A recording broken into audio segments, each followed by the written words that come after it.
Superstars. And remember, Raw is that new time slot, 7:57 Eastern, 6:57 Central. You don't want to be late because that match is going to be hot. And I got a premonition something's going to happen. Well, David Haskins, I think, would agree that something's going to happen right here against the undefeated Sultan. Well, I'll tell you what, folks, if you watched the Evander Holyfield victory last night over Mike Tyson, it reminds me certainly of the Bret Hart Steve Austin matchup at the Survivor Series. I think there's a very strong analogy to be made there. And speaking of Bret Hart, everybody, Bret Hart will be live this Thursday in Brooklyn, New York at C&M Variety at a card show. That's in Brooklyn at C&M Variety this Thursday night from 6 until 9. For more information, you can call the number on your screen, 718-368-2986. That is the number for C&M Variety. They'll give you all the information on Bret Hart's appearance this Thursday night. Now, what the heck could Bret Hart and Steve Austin have in common with Holyfield and Tyson, Jim? Well, I think that to Stone Cold is much like Mike Tyson. He's a bully. He's dominating. He's straight ahead. He's no frills. He was a heavy favorite last night. But in the 6th round, the crowd got behind Evander Holyfield, just like the crowd will get behind Bret Hart next Sunday on pay-per-view in the Garden. And Holyfield has a great fighting heart, a great fighting spirit, just like Bret Hart. So Holyfield was the underdog last night. But in a shocking 11th round TKO, Holyfield did what no one thought he could do. And I really believe, Corny, that Mr.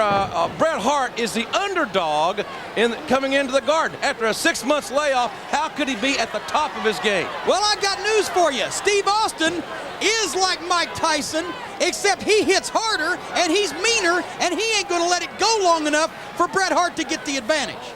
Well, the Sultan has the advantage right here. A double arm suplex. Right on his head. And there's a lateral press, and certainly could have been over at that juncture if the Sultan had chosen to end it there. You know, JR, I like your play-by-play. Like that guy said yesterday on Livewire. You're a god, JR. You do better play-by-play. The best advice you ever gave me to get off that Livewire show, the My Mother, the Car, of the WWF. Well, I know that you, well, I'm glad that you appreciate my advice. And, the end may be near here for young Mr. Haskins. And there's the controversial Iron Sheik, and this is the camel clutch. The same maneuver the Iron Sheik used to defeat Bob Backlund in 1984 to win the WWF title.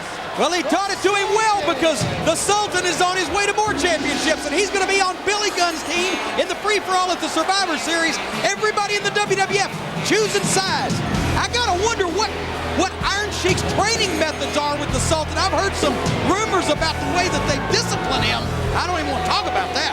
I'll have to be apologizing all day.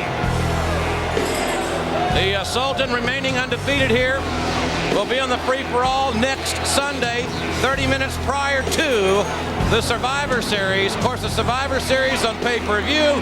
The free-for-all will be on the preview channel for many of you.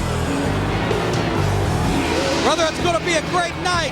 Shawn Michaels against Psycho Sid, Bret Hart against Stone Cold Steve Austin, Undertaker against Mankind, and of course we're going to talk a little bit more later about my man Vader, who's going to be in one of the Survivor Series elimination matches. And I'll tell you what, I can't wait. You know, the Sheik is a handsome man. Have you ever noticed that? No, I haven't. Man. He belongs in a home.